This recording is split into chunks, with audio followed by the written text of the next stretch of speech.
right, Jackson, a Thanksgiving bingo card to keep those entertained who are hanging out with people they might not want to be hanging out with. Yeah, the holidays can be stressful. You know, as grateful as I am to have a loving family to go to over the holidays, sometimes it can be a little bit awkward and tense with the prodding and poking questions that they tend to ask. You know, you haven't seen a lot of these people in a year.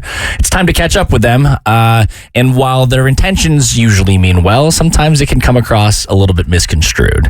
Last week I came in here and I talked about a survival guide on how to survive and get through the holiday gauntlet of questions. Christian, your advice was to wear a shirt of all the things that are off topic, which in my household would not work even a little bit. I think it would cause people to double down on every subject that's on there. Facts. Yeah, I was like, you need to have like the question, do I have a significant other? No.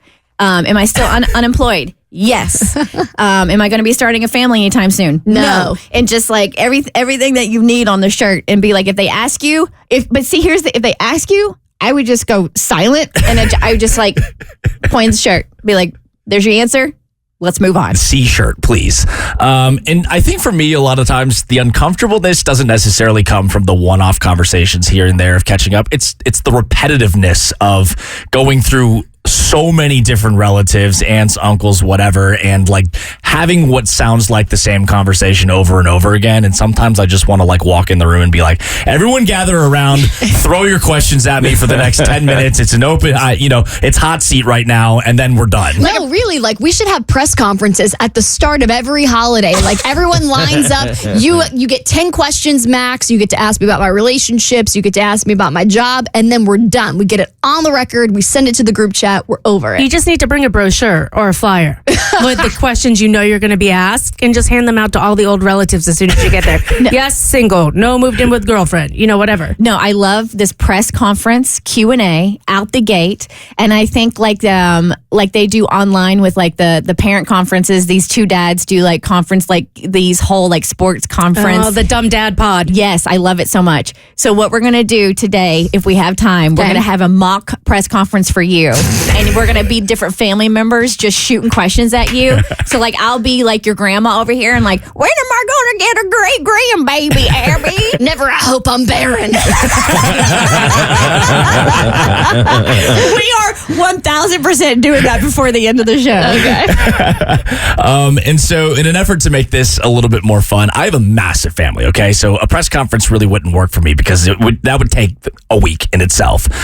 So, I've put together what I think that I'm going to hear. I've put together 8 different phrases or things or questions that I think I'm going to ask. Now, I will let you know that this side of my family is a little bit less direct than my other side of the family. This is my dad's side. So my mom's side, they'll tell you straight up to your face that, hey, you're looking kind of fat right now. They'll do that. This side of my family, for better or for worse, kind of tends to tiptoe around subjects a little bit more. And so I'm going to give you sort of the generic answer. And then when we come back from the holiday, I'll let you know what they actually said and how it's translated into these. Perfect. So this is like your own little personal bingo card. Exactly. I love it. Go for it. All right. First off, when are you going to propose? That's a big one. That's a classic, right? Even with your girlfriend there? Yeah. So they'll just like they'll pull you off to the hopefully they'll like pull you off to the side. They wouldn't dare ask that question in front of her, would they? They might pull her aside and say, when do you think he's going to propose? Yeah. And my family like yours, bro. They would do that too. I've asked that question before. I see it happening. Yeah, that definitely happens. You have done that? Yeah, Abigail. I'm a bad person. Own it. You are looking, pause, healthy.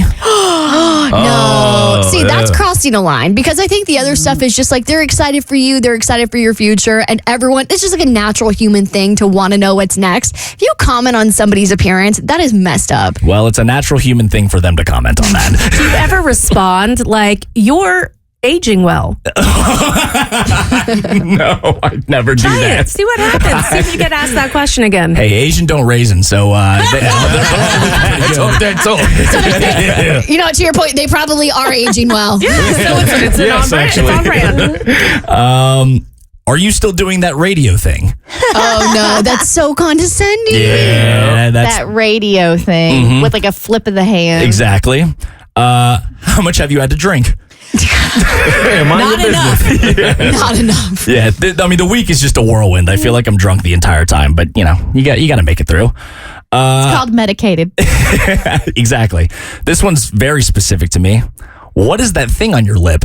I can't fault him for that. Yeah, for those who obviously can't see me right now, I, for the first time in my life, have figured out that I can kind of grow a tiny bit of facial hair. This is the first time I've even made an attempt, and it was awkward. It still is a little awkward, but I kind of like it, so I'm sticking with it. It's actually not bad. You can pull it off. I hope you grow it a little bit longer, though, and make it into those handlebar mustaches. Oh, you want me to like twist it up on the sides? I actually think you could rock that look. What else do we have? Why don't you visit more often? Because you ask me questions like this. Yeah, but then again, if I visited more often, I could get these questions out of the way, and I probably wouldn't have to think about this. The guilt trips are always my favorite part of the holidays. Absolutely, I know, and of it's that course. same thing when you see a long lost friend, and you're like, "Yeah, well, let's go grab drinks next week," and you just never do. Yeah. I always get, if you lived closer, we could do this all the time. Because that's what I want. Who did you vote for? No. Oh my God. Oh yeah. That's like a specific certain few uncles that will ask that question, but they'll dig in on that one. I feel like people come from like one or two families. It's like house divided, or like they lean really far in one direction. So like nobody has to ask. So like either the holidays are going to be really uncomfortable this year, or like, yeah. And last is, I heard you don't want kids. I heard you. Okay. Yeah. So that's going to be, that's Jackson's Thanksgiving bingo card. How many questions do we have here? So I was thinking like a 3x3 grid with a free space in the middle. So there's 8 here. Perfect. And so, man, if you get the whole board, Yeah, I think it's going to be a wash. I think we're going to do the whole thing. Brad, you can, Probably in an hour. Yeah, exactly. oh, well, good luck with that, man. Thanks. And I want to say this is not all doom and gloom. I'm Yeah. obviously making this out to be a little bit more dramatic than it actually is. I love my family. Hanging out with them is always a good time, but there's awkward conversations to be had. The Bert Show.